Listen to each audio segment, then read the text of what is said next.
nominate Honorable Tajuddin Abbas. I so second. I rise to humbly accept the nomination. Is hereby declared the winner and returned elected as the Speaker of the House of Representatives.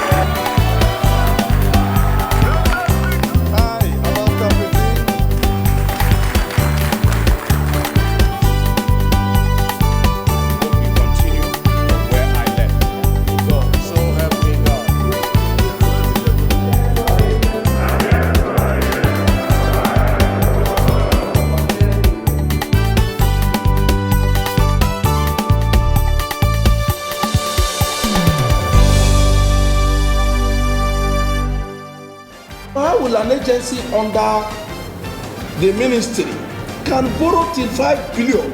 Lawmakers query WAEC over 6 billion naira deficit.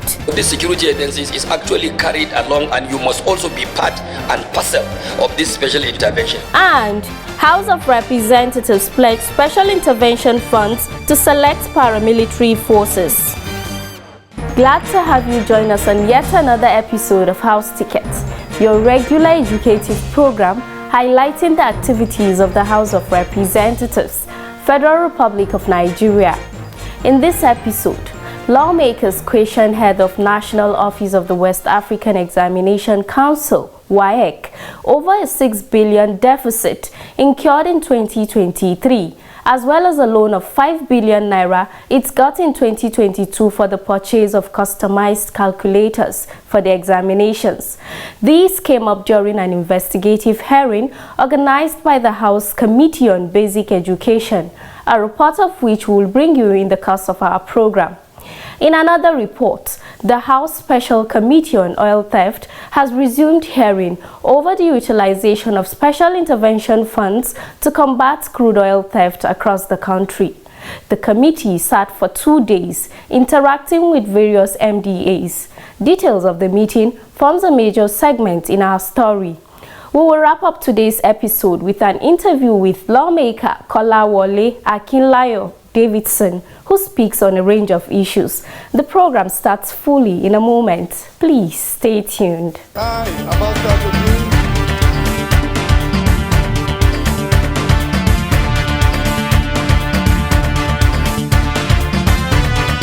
again. The House will pay priority attention to participatory budgeting process and delivery, law reform, electoral reform, women's participation and inclusion in governance, among others.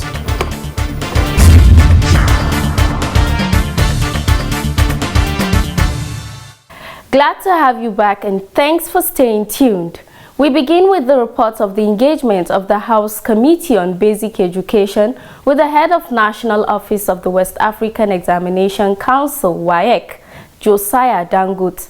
He was accompanied by the Registrar, Angus Okeleze, Senior Deputy Registrar, Victor Odu, Acting Director of Finance, Shegun Jerume, Deputy Director of Finance, WAEC. Coming up after that is a report of the engagement of the House Special Committee on Oil Theft as it interacts with various MDAs. Let us get the details. The House Committee on Basic Education on Tuesday, 13th August 2024, during an investigative hearing, questioned Dr. Josiah Dangote, head of the National Office of the West African Examination Council, WAEC, and other officials of the examination body over the 6 billion naira deficit incurred by the agency in the 2023 financial year and a 5 billion naira loan obtained in 2022 for the purchase of customized calculators. Chairman of the committee, Representative Obuku Ofoji, wondered how WAEC generated 34 billion naira in 2023 but spent 40 billion naira. He also asked how the examination body could approve a 5 billion naira loan for customized calculators when such an amount could not be approved by a ministerial board. His queries touched on the number of students who participated in the 2022 exams for which the calculators were procured. This House is interested to know how that 5 billion naira that you procure from the bank, the loan you took from the bank, how many, because you said you use it in buying customized calculator. What is the unit price of the calculator? The office is continuation. So both of us assumed office last year. So that is why we are still grappling to.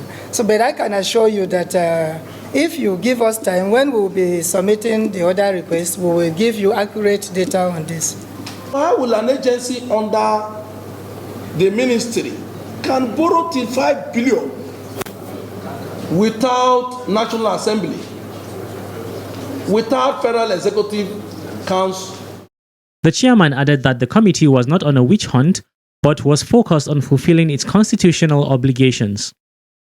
The head of WAEC National Office, Josiah Dangut, in responding to the issues raised, provided the cash book of the agency to the committee, but this was not acceptable. We were bound by this document. Where do you make it available? We are requesting now. Where do you make it available? There is a procedure to request. Where do you make it available? As soon as we're able to process it. No, sir. You have to give time frame. Give us a time frame. It's not entirely, it involves a third party, the bank. So within me, if it's something I can give right now, I will do. During the hearing, some members of the committee had this to say. They should relax. Nobody is with hunting anybody. Beautiful. And let them speak. Because WAEC is not within Nigeria. It's a West African body. I want to guide this house. I want to guide the house. That WAEC is a creation of this house, and that we must progress in that direction. And their convention also mandates them to respect the constitutionality of their domestic country, that country they are operating. The issue here is very clear. We want the statement account of WAEC. Whether you play this way or you play that way, we have even the mandate to summon your bankers to get that document we want. This house, as represented by this committee, has every means available to extract the bank statements of WAEC Nigeria. Have that at the back of your mind. I want to plead because, like has been stated, we actually need your assistance for us to be able to provide this. And the assistance is in just this one way, sir. If we will have a letter detailing specifics, because you see, like I told you, if we need a bank statement, let the request be in bank statement. And if it comes that way, like I informed you, I'm under authority, I will follow the protocol, and I will plead that you give us 2 weeks so that we will get the necessary approvals and revert back with the request. In its ruling, the committee demanded that WAEC provide details of expenditures leading to the 6 billion naira deficit and all correspondence related to the purchase of the customized calculators, as well as evidence of approval for the 5 billion naira loan and due process for the contract award, including payment vouchers and bank records. The examination body was given 1 week to put its record in order and report back to the committee.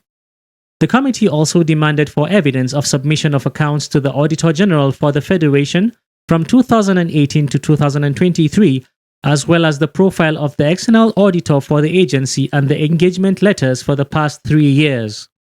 We appreciate all this time, but like I earlier requested, whatever is requested of us when the communication will be forwarded, we plead that they should spell it out in black and white, because like I was talking about a statement of accounts and bank statement. So whatever it is, so that we can actually go by it, because I have explained that I live under authority, so that whatever is coming will come in the way it is expected. We get a date that WAEC will appear. We believe that in the next sitting, WAEC they will have answer. Motion move and second that this house is adjourned in a die. In another development, the House Special Committee on Oil Theft Losses has pledged to ensure special intervention funds for the Nigerian Security and Civil Defense Corps (NSCDC) and the Nigerian Customs Service (NCS) to enable them perform optimally.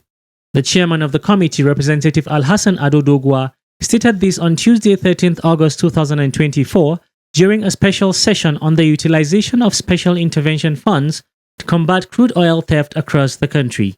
The chairman expressed displeasure over the lack of support for the NSCDC to carry out its constitutional mandate, noting that the NSCDC had a crucial role of protecting the country's critical assets and infrastructures across Nigeria. You must let us know through this engagement. You must let the committee know what are you at the moment doing, with or without their intervention. And it is one information that will also be very useful to the committee to see how we can come up with a report where this agency of government or this security agencies is actually carried along, and you must also be part and parcel of this special intervention. Of course, the NNPC could have their own budget. Don't forget that the NNPC is even a company. They could have their own budget. Probably they have a provision for this. But I feel if you can be able to convince the committee and let us know that even without this special assistance from the NNPC or from the CBN, that the Nigeria Security and Civil Defense Corps is doing this much to help support Nigeria and Nigerian people and of course our economy. He then promised to make sure that the NSCDC is fully carried along in the war against oil theft and losses in Nigeria.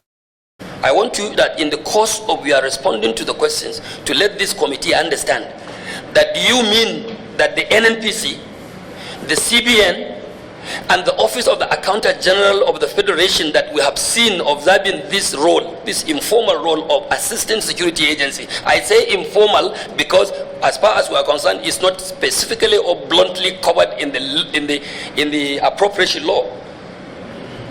So are you saying that all these agencies, related agencies, that have that corporate duty or corporate moral call to assist agencies of security like your own have not extended any of such assistance to you to discharge your duties like other agencies? The Commandant General of the NSCDC, who was represented by Deputy Commandant General Philip Ayuba, informed the committee that the core mandate of the Corps is to protect critical national assets and infrastructure across the country, adding that the Corps has not been able to access the Special Intervention Fund from any relevant agency to fully carry out its mandate. I'm not sure there has been any intervention from the NNPC or relevant board, but that CBN, I don't have any knowledge of it. Neither have I been informed there's anything, and so also I believe anybody here could say something. I don't think we have that competence to be able to say something about that on CBN, because we don't know, we don't have any history of that. Yes, I am not sure. Only maybe the CG may be able to say so. But for now, within us here, I don't think we have any information that has to do with anything that. All the seizures that you've made, how do you handle them? All the crude that you seized, all the finished products that you seized, how do you have facilities or storage? Because now it shows that you don't have a cordial relationship with NNPC. There are some of their products that you actually seize. So how do you store these facilities, or what do you do to these seized products? When Operation Polo Shed started, they were the ones that were given that mandate to burn trucks whenever they arrest them, and with that has been controlled because the Joint Task Force Committee or body. And that's why once it is arrested, the military will now order that it should burn. But we don't do, just like you have said, we'll try to follow due processes to ensure that that product is condensate before that product will be taken to court. We'll follow all the due process to make sure that the owner, whoever has the product, is prosecuted in court. At the end, whatever the court decides, because we don't have the authority to decide, it's only the court. Also appearing before the committee on the same day was the Controller General, Nigeria Customs Service, NCS. He was also represented at the event by Oloyede Adekunle, Assistant Controller of Customs. He stated that they have not been receiving assistance from any establishment to carry out their assignment. We have the mandate to patrol 24 nautical miles of the shores of this country.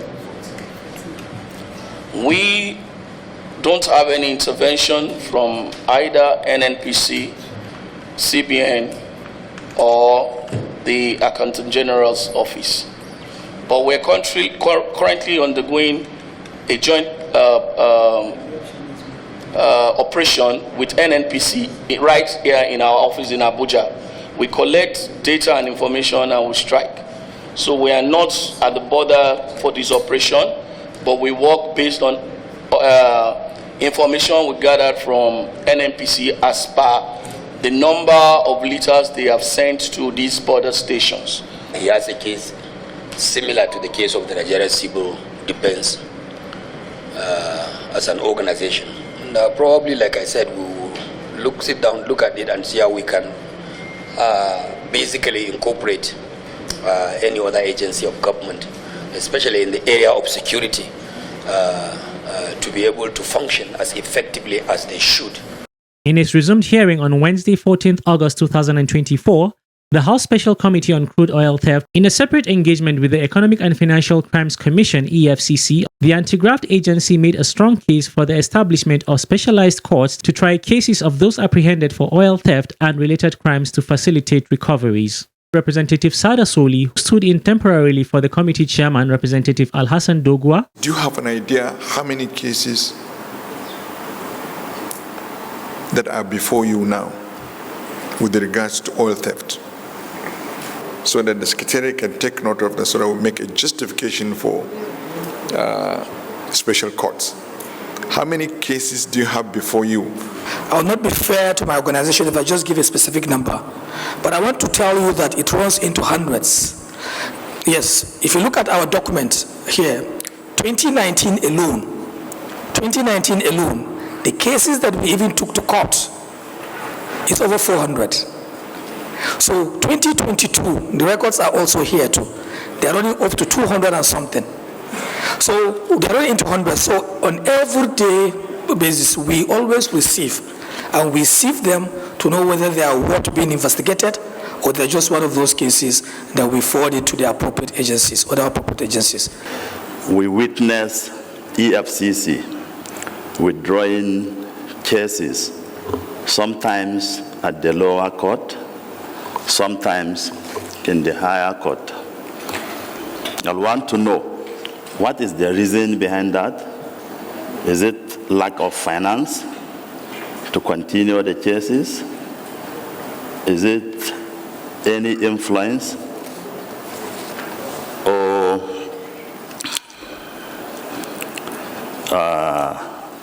is there lack of evidence in continuing the investigation? Or what are the factors that are leading to this withdrawal at different stages of investigation? So we hardly, you hardly find EFCC withdrawing cases. That is not something that is common with us. And then we take our time as well also to put ourselves together. You know, we deal more with investigation. Once it leaves that purview and it gets to the court, then it's beyond us. So the judiciary has to do all of that. That's why the issue of the special court that's being raised here is very germane. And if your honorable members will help us achieve that, it will clear up a lot of issues.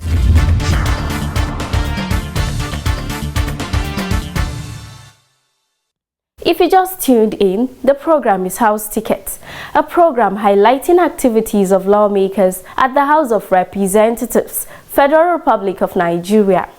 Like I mentioned at the beginning of the program, we had a chat with Lawmaker Kolawole Davidson Akinlayo. He represents the good people of Ido-Osi, Moba, Ileje-Meja of Ekiti State under the platform of the All Progressives Congress, APC. To begin with, the lawmaker revealed more about a group in the House of Representatives, popularly known as the Novelty Group. I'm a member of a Lovetti group, which is a first-timer group, which is normal in every assembly. They had that in Nat'l assembly, they had in Nat'l assembly, so it's just normal. But what the Lovetti group is for the welfare of members, regardless of either first time or second time or ranking officer. It's just welfare, general welfare of members. That was what the group was set out to achieve, not to wish on or to effect changes in the leadership. There was nothing of church. Representative Davidson also spoke on some of the challenges being faced, particularly in MDAs with regards employment. People call us every day and say they're employing this place, they're employing CBN, they're employing. All various agencies are doing secret employment. It's not normal. That should stop. So I'm an advocate of that any employment going on must be advertised. Nigerian must apply. Whoever that qualify must be employed, not doing secret employment because I know your dad, you know my parents. It shouldn't be. Representative Davidson shares his thoughts on food security in the country. The government gave each House of Rep member 600 bags of fertilizer to distribute to their constituents, while the senators are getting 1,200, so that we can aid farmers to go back to the farm and have good income. Because what is actually causing food insecurity, is because of insecurity in the farm. People, it's not as if you give them fertilizer.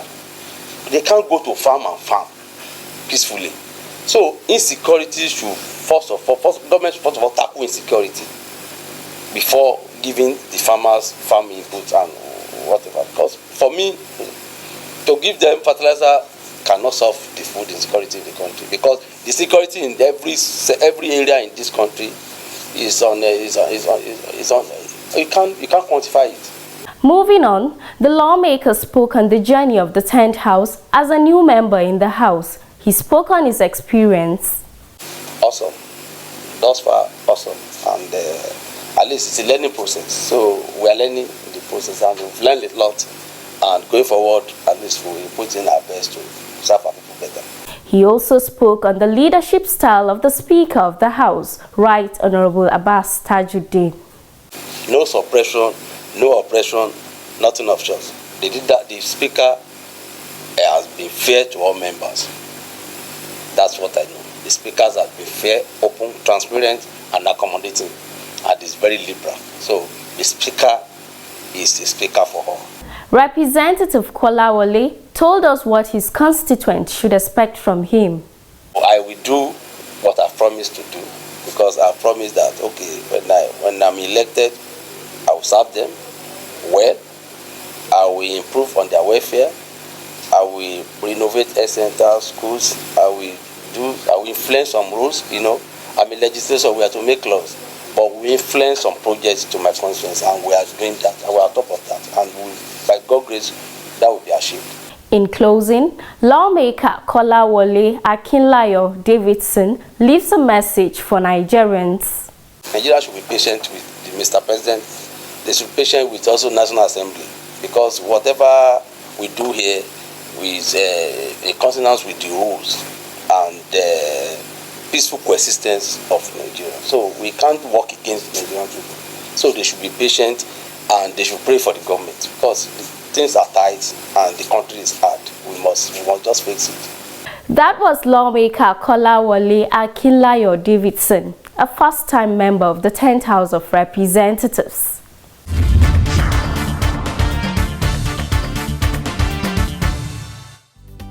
This is where we end this episode of House Ticket. Many thanks for being a part of the program as always, and do tune in for more on this station. On our part, we will continue to bring you more detailed education on the workings of the legislative arm of government sitting in Abuja. Till we meet again next time, and do stay safe out there.